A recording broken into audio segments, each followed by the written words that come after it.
there are always people who, have great, or prospects who have insanely good tournaments and then get, really overrated or whatever, or their stock goes up a ton. And while it's not great to, make drastic changes or decisions and thoughts about prospects based on single or even multiple tournament games, it's also very possible and good thing to take away from tournament games like we would normal games. So we're going to go over a couple prospects who caught my eye in the first weekend of the tournament so far, starting with Furman's Jalen Slawson, 6'7", 6'8", senior forward who was able to carve Virginia up going to the basket, especially in the second half. He ran these kind of pick and roll slit plays where Furman would get him on the short roll and he'd use his ball handling, his athleticism to go up and this is a play that I think is really important for projection for these kind of DHO hub bigs, as a lot of times the problem with these kind of DHO hub short roll passer types is that they can't really score. But Slawson, again, this could be, a dribble handoff here or a cut pass, but he's able to get low, turn the corner, and go score himself. So his passing threat is even more significant. Slawson has the ability and the handling comfortability, not necessarily always to win off of the dribble by himself, but he's able to get to his spot in the post where Slawson is really comfortable. And this is an underrated skill, I think, because there are going to be times in the NBA where Jalen Slawson gets matched up with like a 6'4", 6'3" guard. And to have the handle to not lose the ball as you get your own position and then get to a position where you can use your strength and your footwork to score, I think is really important. And Slauson's just general handling versatility, I thought this three was really cool. The jumper is going to be the main question with him, is how good can that be? And then, as I mentioned, he's just a very sound decision maker. Nothing crazy as a passer. I haven't seen any really advanced vision or passes, but look at him like inversing this, running the shot that he ends up missing. Especially his composure here at the end of the shot clock when he gets doubled. A lot of college players struggle in this situation, especially against a great defense like Virginia. But all game, and it seems like from people I've talked to who've seen him more, that this is kind of just the thing with him, is that he's able to stay poised and composed and make these kind of positive decisions. So I'm very intrigued by Slawson as like a second round guy. The combination of, he's also an amazing rim protector just based on highlights and stuff. Like the ability to leap quickly, his instincts, his length, all of that looks so good. He has really impressive statistical indicators. The block rate, the steal rate, the free throw rate, indicating athleticism, solid free throw shooter. Like all of this stuff, I think is great. So is great to note once you have the context of tape. And since we do have that, I think it's cool to note that has these good statistical indicators. And if we look at the drafted players who, are solid in terms of their decision making as measured by assist to turnover ratio, are creating events on defense, getting to the line, indicating athleticism, you have a lot of, very good players here. And guys who have turned into, real role players, even beyond the stars at the top. He's going to go in this range where, Dwight Powell has turned into a role player. Landry Fields was a real role player. Herb Jones looks awesome. Xavier Tillman will be a solid role player. All these guys, like, if you're getting someone like Grant or DeLon Wright or Landry Fields or Dwight Powell in the late second round, that's awesome value. And I think Slawson can certainly be that. Now let's move on to Turk Smith, who is the only one of these guys I've done a video on before, but that was before this cycle even started. I love Turk Smith, and he was ridiculous against Creighton's vaunted drop defense. Against Ryan Kalkbrenner, one of the best drop defensive bigs in the country, he carved this defense up. They forced Turk to operate on his high drop, and man, can he rise when he gets space off that right foot, I believe. Yeah, right foot into those left-handed dunks. All of his dunks are lefties, but man, can he rise. This was one of the few times that Kalkbrenner was playing him at the level. Where Turk Smith, this is why you don't play Turk Smith at the level, because while his burst isn't crazy, especially if you get him a screen and he can use his open floor speed once he's already going, it is very hard for basically any big. It's going to be difficult for basically any big to stop him and to contest him. But for most of the game, Creighton was playing a very NBA-style deep drop on Turk. And as I've mentioned, not good to totally change or make opinions based on these games, but especially in matchups like this. Matchups can matter, especially like I think of John Morant versus FSU as a time where like we saw a mid-major prospect against physicality, or certain scheme matchups where we see Turk Smith really tested by an awesome deep drop. And he was great. Turk Smith was able to use his floater and his pacing in the mid-range a lot.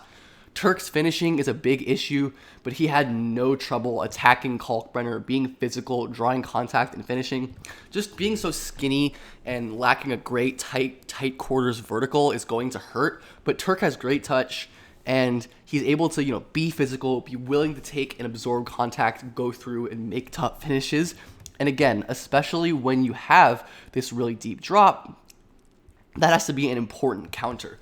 Not just being able to pull up here, but use the runway to get ahead of steam and to drive through a dropping big, especially when they aren't the most vertically explosive like Kalkbrenner isn't.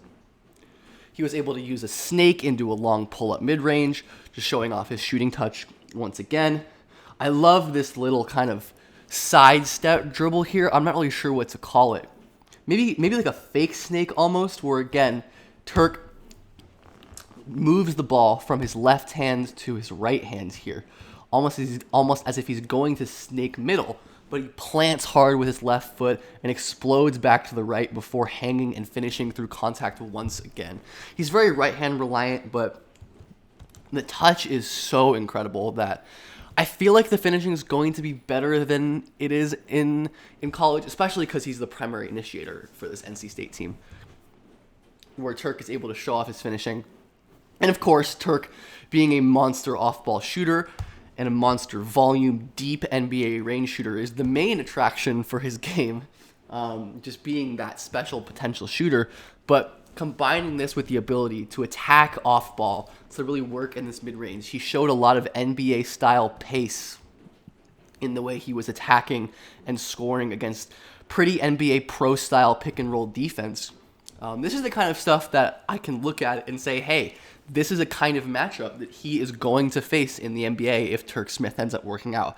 And it's a good job by Turk to excel against this kind of matchup, against a coverage that he's going to see in the NBA, and just to show off that toolbox again. Last guy we're going to talk about, Adem Bona, Bona. I don't actually know how to say his name. I should actually know how to pronounce his name, but he is such an interesting athlete. He gave Northwestern's guards and bigs hell all defense. Not all defense, all night with his defense. Look at how fast he is and aggressive he is, hedging and recovering. I love how low he is always. Excuse the quality on this clip. It's going to get better. Look how low he is, shuffling his feet, getting back on defense. He's always aware and active. And then the movement skills can flash. Once again, hedging, recovering. The highlight of this play is going to be a great weak side block. But the real crazy thing about Bona is the hedging, where he is able to high trap and blitz and give these guards hell with his speed. UCLA loves to blitz this pick and roll with his speed. And this is not a normal hedge by any means, where Bona is able to kind of sneak to the other side of the ball screen. This is a great flip screen by the big man to kind of confuse, but because of Bona's speed, he can get out in front of this guard and recover to step in front of him. Watch this one more time. Look at the step on this side of the screen, immediately run back to this side of the screen and recover back to the big, backpedaling without losing sight. Obviously the shot goes in, but that's not his fault at all. It is so scary having someone who's 6'10", 6'11", extremely strong, being able to hedge and blitz and trap with speed like this. I mean, college guards are just not used to this. Having someone so big and so strong and so laterally quick, able to be big, get low and wide, and make life hell for these guards, it's not a common thing at all. Now, there are going to be freshman mistakes with Bona, of course. It's evaluating big pick and roll defense can be a challenge just because it's hard to know sometimes what are scheme errors and what are personal errors. Like here, Bona gets beat by this slipping big to the rim, but I am inclined to believe this is a scheme error and just a good play on the offense to slip a high trap like this.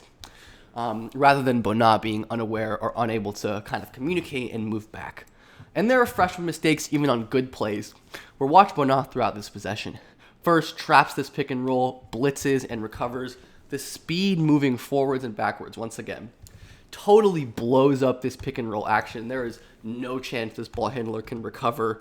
Almost loses the ball here and is immediately running back to his man as well. Steps up to take away the drive, able to stay patient down, keeps his hands up as to not allow this big to score. But as this play moves on, he ends up fouling unnecessarily. And these are the kind of mistakes that you kind of expect freshman bigs to make. Playing defense as a big is really difficult, especially when it's your first year in college or in the G League or in the NBA or in the Euro League or something. These are the kind of mistakes that I think are totally normal and acceptable. Again, it's going to take experience to know that this defender, Amari Bailey, is already in really good position here, and even more experience to know how to control that really athletic frame of his and not foul here while making an impressive contest. Because again, look how high he gets. Look how long and strong and athletic he is. He certainly affects that shot, but he ends up fouling in the process. And this might be a little too aesthetic biasy of me given the way that they both move their feet and their general heights being similar, but there is some Usman Garuba in Adem Bona. They're very different prospects overall, but that ability to change directions, to kind of play high on pick and rolls, as we see Garuba do here. He's playing a little bit lower, and that's generally what he did, but the ability to change directions, both east-west and north-south and contest, is very similar to what Bona can do. Garuba is probably a better athlete, better leaper, better prospect overall, but I think there's some similarities in just being a really, really large, athletic big with crazy movement skills and motor. And that is the kind of guy who I want to bet on. That is the kind of upside swing I want to take. A big who could potentially be coverage versatile, can obviously eat on these high traps and blitzes, but with those movement skills and some proper coaching, because his feet are really good, he can change directions. Someone who could probably be effective in a deep drop as well. And someone who, didn't show in this game, but Bona has been effective at times switching and making life hard for even some small guards because of his quickness. So he was impressive. Excited to see more of him throughout this tournament. I believe he's the only one of these guys that actually is still in the tournament. Yeah, because Furman lost, NC State lost. So I'll probably be doing more of these videos. Let me know if there's anybody who's impressed you and you'd like me to cover. But these are just some notes on some guys who I thought were cool.